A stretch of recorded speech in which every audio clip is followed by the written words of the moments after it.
You probably think you're dreaming big right now, but 10x that. 10x that thought you're having in your mind right now. Hello, friends, and welcome to another episode of Coffee with Tea. I'm your host, Tonia Tyler, and I'm excited because we're going to be talking to Mr. the Digital REM, Mr. Chris Aikens. But before we dive into a great conversation about digital marketing in your space and you're sharing your story, I'm going to turn the mic over and say, welcome, Chris. Hi, how you doing? Hello, everyone. Hello, everybody in the audience. Thank you for having me. I'm definitely appreciative to be here.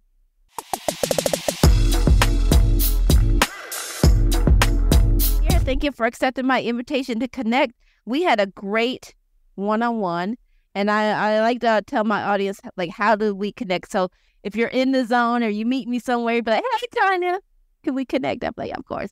But I met Mr. Chris on a networking call through a meetup, a mutual friend on Meetup, and he was hosting a network.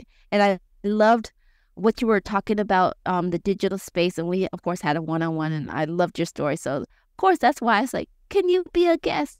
And so, yeah, we realized we have a lot in common about, the power of creativity and telling our stories and elevating our brands.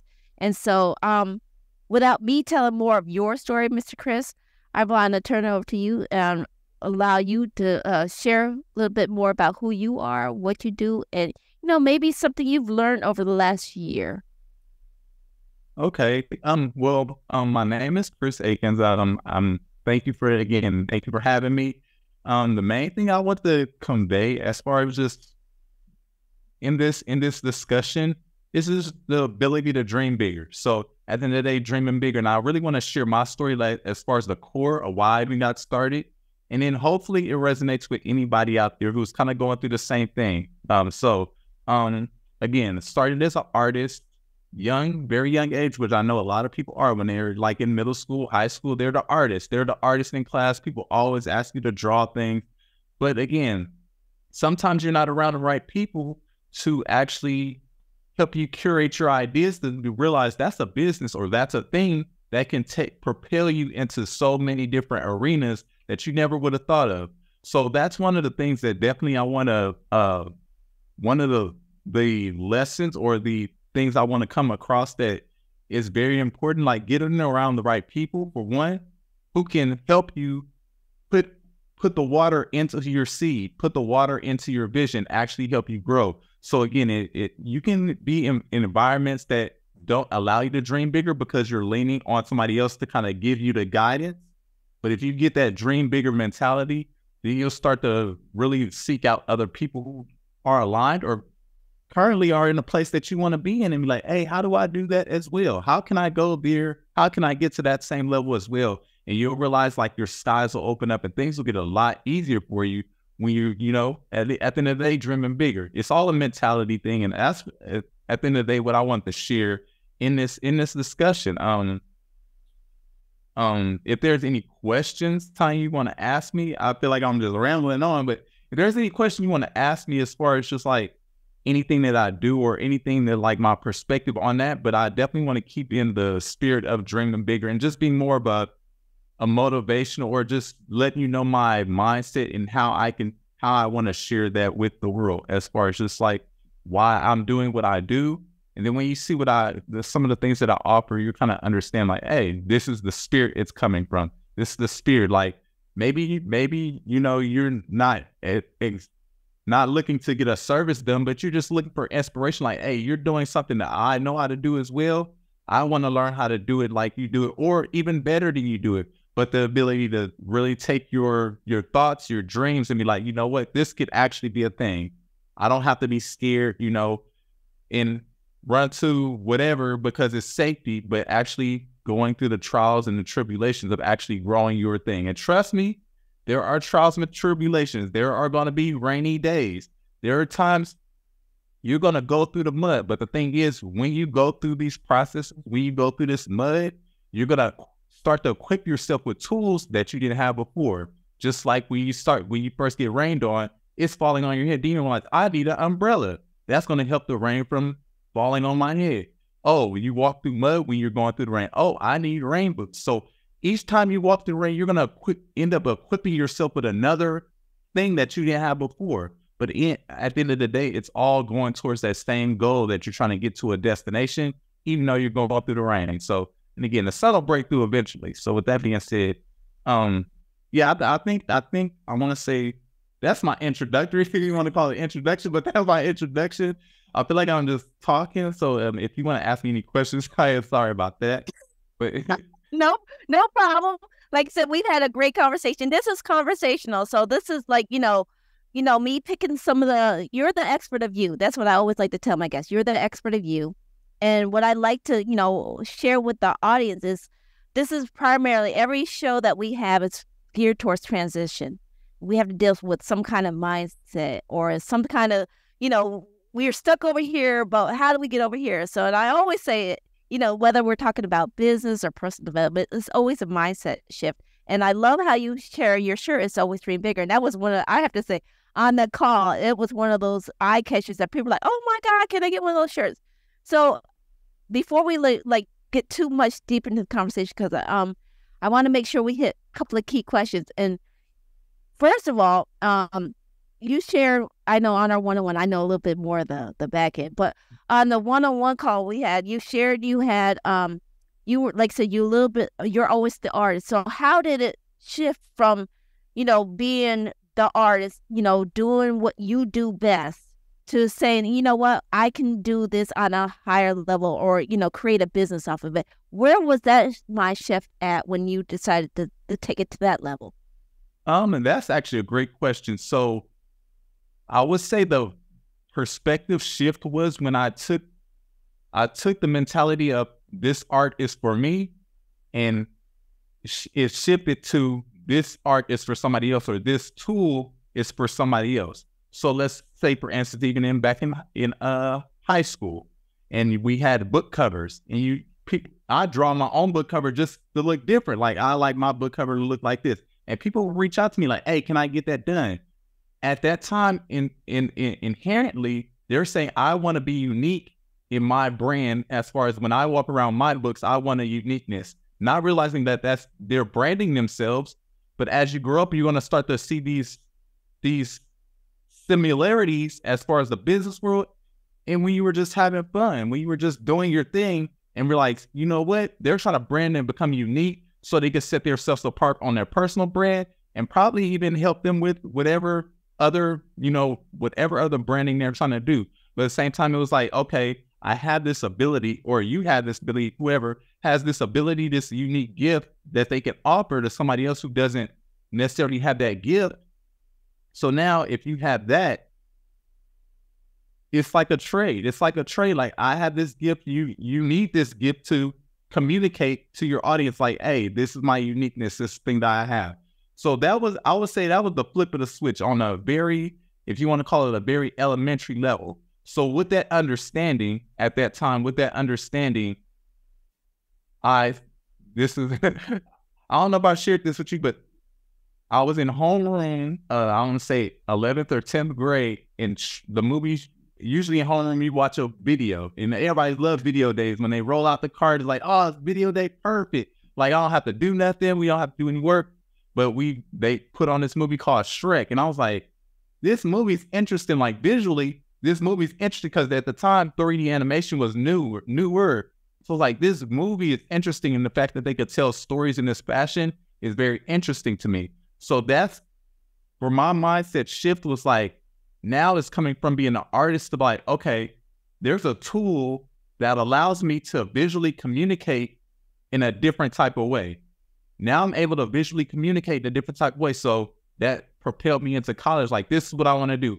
I want to learn how to make things look realistic in a visual type of way. After learning like 3D computer graphics and stuff like that, realizing that goes into game development, that goes into 3D rendering for architecture, that goes into virtual reality, that goes into so many different arenas, all stem from that seed. Like, hey, and then kind of tying back to the beginning statement, okay, now that you have this tool set, now that you have this umbrella, you have this new skill set, there are businesses out there, let's say a real estate developer, like, man, I don't do visualization, but I need to get partnerships with entities to get funding, and they need to see what this thing is going to look like before we break ground, before we even buy the property, before we even buy the land. I need them to be able to see so we can get buy-in from people. So again, all that stemmed from the tools that you learned as a kid to be like, oh, I now know how to visually conceptualize something that's not even visual right now. It's not something that that's able to be seen.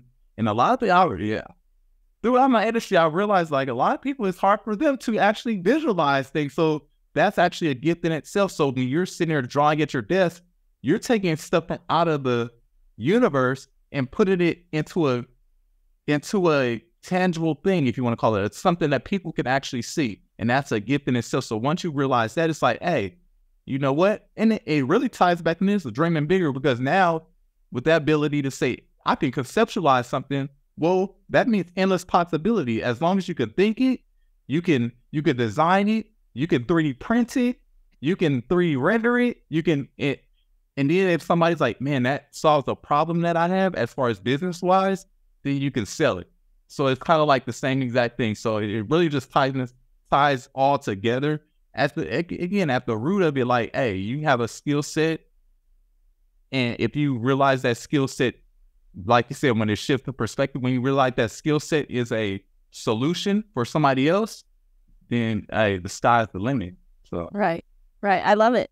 And I want to remind everybody who's been tuning in, I can't believe we're about halfway through already. So if you've been enjoying what Chris has been picking it up and you're picking up those gems, please hit a like button, maybe follow up with a comment down below, because we're going to dive into a little bit of, we talked about like your mindset shift from, you touched on it a little bit about going, from what I'm hearing, I'm taking notes, it's like basically you're going from I to we, or from me to you. And that takes a big shift when you're in the artist mode, because like you said, you can always do things for yourself to make yourself unique. But again, like I don't know if you personally touched on it, but when was the shift for you to say, I'm going to take my gifts and make this a business? I mean, did you go in with the mindset of being an entrepreneur, or was it something that you developed along the way? It's actually something I developed along the way. Like I think like most artists, we love our work. Like, this is our work, this is our baby, and we see the value in our work more than possibly anybody else sees the value in our work. So at times, even when you're drawing, it's like, hey, this is a masterpiece in your eyes. But then also at the same time, you can be like, let's say you're in the 10th grade and you draw something that was a masterpiece at the time. Well, by the time you're a senior in high school, you're like, that drawing wasn't even that good. So you're constantly getting better and better. But at the same time, to kind of answer your question, it shifted when you actually go to, and I definitely urge any artist to do this. Go work for somebody first. Before entrepreneurship, go work for somebody. It's like a paid internship at the end of the day, because you're starting to learn the inner workings of, from the business wise, how they're working, to how they bring everybody's design together. And that's one of the things I definitely teach in my program, is that branding guideline. When I worked in my first TV studio, they slapped what is considered a branding guideline on our desk, like, hey, you can design all you want, but it needs to stay within these bounds, because within these bounds is our brand. You can't go way over here with your designs. You can't go way over here. A good example, the best example I could give, I'm not saying best, a good example I could give, it's like when you see graphics on ESPN in comparison to when you see graphics on, let's say National Geographic. Like, just the audiences, they understand the audiences are different. So the graphics are different. Even the pacing of things are different. Like ESPN is a lot faster, a lot more transition, a lot more energy in their animation. So they realize these are things that we need to brand and need to make a guideline for artists who comes in who might have the skill set, but we don't want them to run off the rails and do whatever they want. We want them to stay within these bounds. So that's one of the things I definitely teach in my program. And even people who reach out to me, like, having a brand guideline is super key for when you're growing your business. But at the same time, that shift is just I don't know. I feel like I got lost in my thought, but that shift is just it's just a natural shift. Like once you work for somebody, it's just a natural, like I'm trying to think back, but it's just a natural shift because it's like you're coming from becoming an art or being an artist to loving your work to becoming a problem solver or a visual engineer. So you're like, you know what? I have these skill sets, I have this tool set, and I see how people can use those skill sets and tool sets for themselves. So it's like, it's not necessarily about the art anymore. It's actually about, okay, I have the skill set and tool sets to achieve a visual or achieve an outcome. Let me apply those skill sets and tool sets to achieve that outcome for whatever the individual is. And if you have passion projects, like I just want to do something cool for myself, you can always just go out on a weekend and do that thing for yourself. But at the same time, when it comes to growing, if you want to say growing up and maintaining a living, then it's kind of like using those same things that you're already passionate about learning about to offer that to somebody else. You can still be passionate and create your own artwork, but if you can do it for somebody else and alleviate their pain points as well, it's just a win-win situation around the board. Because even if you're doing it yourself, you're continuously growing and getting better and better and better. And that's just a more offer that you can give to somebody else. So again, it's just a natural transition, I think. It's just a natural transition, for me at least. It was a natural transition. Well, I ask, and what I always like to share, like, where was my thoughts on that question is really when you shared about how your paid internship, it was like a paid internship. And I never ever thought about that with the jobs that I had, because technically, if you want to look at that, all those jobs were paid internships, because everything that I've learned up to this point to be able to work for myself has paid off to teach me a skill. And I think what we were talking about was like the mindset shift of when you're being an artist. Because I'm not saying all artists are think small, but it takes a bigger way of looking at how I'm going to grow. You know, we can stay as the worker bee, or we can become the entrepreneurs who grow the other worker bees. And I think that's what I was trying to ask about the mindset shift, because it's not an easy transition to go from there. Or at least for me, I have that employee mindset a lot for a long time before I became an entrepreneur mindset. And I still struggle between those things. So that's where I wanted to clear up that question on that. But then, we're okay. I'll say, could I just give you one quick example of when it definitely clicked? So at the time, I would say 2015, I was attending a meetup where a lot of game developers would come in there, create their apps and video games and put on the app store so people would download. But their main pain point was like, hey, I made this awesome game that as an artist and nobody's downloading it. Well, that was a pain point in my eyes, like, okay, you're a great artist, but nobody knows about it. So how are you going to market it? How are you going to learn the business side of that to get it out? So it's like, even as an artist, you still need to know how to do this side too. So it's kind of like you're going to either work for a studio until you retire and become a professor, or you're going to learn the business side where you can now all of the stuff that you're learning, you could actually roll into a business and actually get your app to be downloaded and your game to be downloaded by millions of people. So again, they were running a tap people like, I made this awesome game, but I only got 10 downloads. And it's kind of like, so, and that's all business. So sorry to I know you have another question, but that's one of the main things I noticed in my industry. Well, which segues to my next question, because like I said, it's amazing how fast 20 minutes goes by. That's why I said we have to have more of these conversations, because we're just getting to the tip of the conversation, really. But like I said, this was mainly an introduction to who Chris is and what your business is about. And like briefly, can you like give us, I always like to wrap up, what's one thing you want to leave the audience with if there's nothing else that they could hear from our interview today? What's the one thing you want to leave them with? The one thing I would leave you with is the one thing that, again, that stuck with me is just dream bigger. You probably think you're dreaming big right now, but 10x that. 10x that thought you're having in your mind right now. And I want to say there was like, I know there's a saying and I'm a butcher it, but I'm going to try to say it anyway. And I know you're going to know what I'm talking about, but there's like, hey, shoot for the stars and hit the moon. Like, go shoot for the stars and land on the moon. And then once you land on the moon, kind of still shooting for the stars. So again, it's like, if you just go for the moon, you might fall short of the moon. But if you actually go for the stars, then you'll get the moon. I'm like, hey, at least I made it to the moon.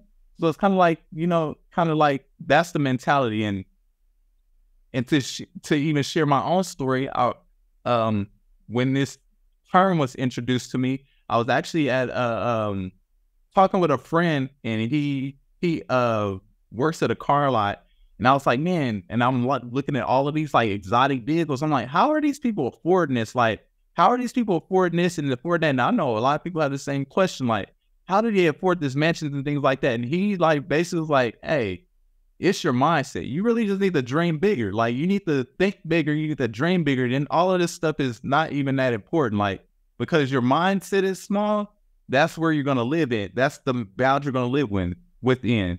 I'm trying to think of another example or metaphor that somebody told me, but just imagine, I'm going to make one up the top of my head. Just imagine living in a fish aquarium for your whole life. That's your mindset right now. But then somebody put you in a swimming pool, and you just stay within this bounds of of a fish aquarium, but you have this vast area, or ocean even. You have this vast area that you can explore, but it's like your mindset is, kept you within this bounds that you didn't realize that you're no longer in a fish aquarium anymore.